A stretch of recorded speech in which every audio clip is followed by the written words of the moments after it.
We're often told that Australia needs to build more homes to ease the housing crisis, but why is that such a daunting task?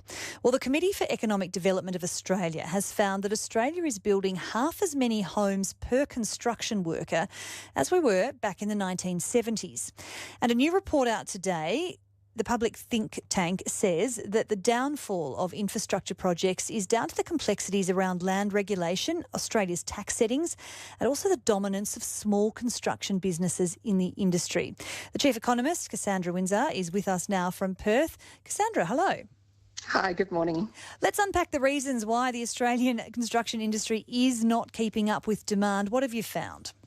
Yeah, so look, this is a really concerning trend, and as you said, we've got a shortage of houses. We've got some really ambitious targets under the Housing Accord, and also we've got some really ambitious infrastructure projects. So construction productivity is not just affecting home building, it's also affecting the delivery of infrastructure.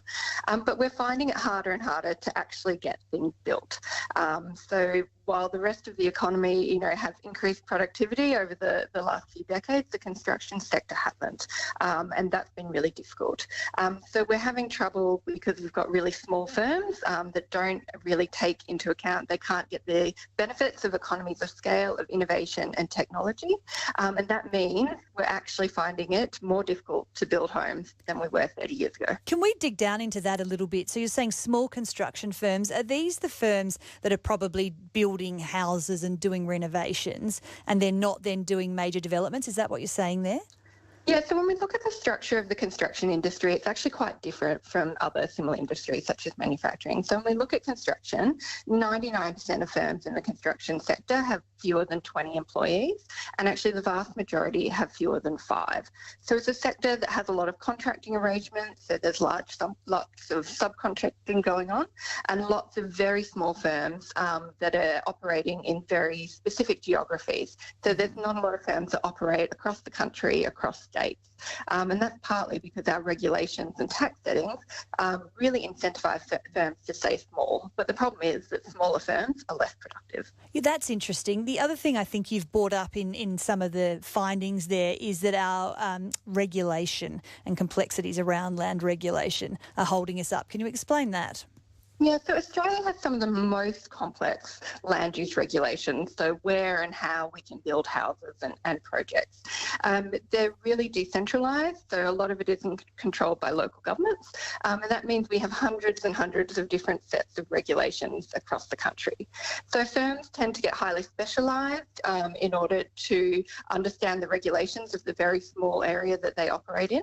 It makes it much harder for firms to grow, to operate, say, statewide or nationwide, and because of that, it makes it harder then for firms to invest in training, innovation and technology as well. So what can we do to fix all of this? What are your recommendations? So look, the planning and zoning regulations are absolutely holding Australia back. So we could make some real gains by streamlining planning and zoning across the country. So we have similar regulations all across the country. And we've seen some real benefits to this in other countries, such as New Zealand, where they've done some of that. And we've seen real gains in productivity and house growth. We can also have a look at our tax settings. So our tax settings encourage firms to be more of these individual contractors than bigger firms. So having a look at this as part of a broad tax reform agenda and looking at where the incentives lie. And we can also look at things like occupational licensing. So we've got really strict occupational licensing. So say for an electrician or a plumber, they can operate in one jurisdiction, but really hard to move around the country. Again, that makes it hard for firms to grow and to operate nationally. Well, Cassandra, let's hope someone from the government was listening to all of that. Some hot tips there for them. I really appreciate your insights today. Thank you. Thank you. That is the Chief Economist at the Committee for Economic Development of Australia, Cassandra Winzar there. She was joining us from Perth.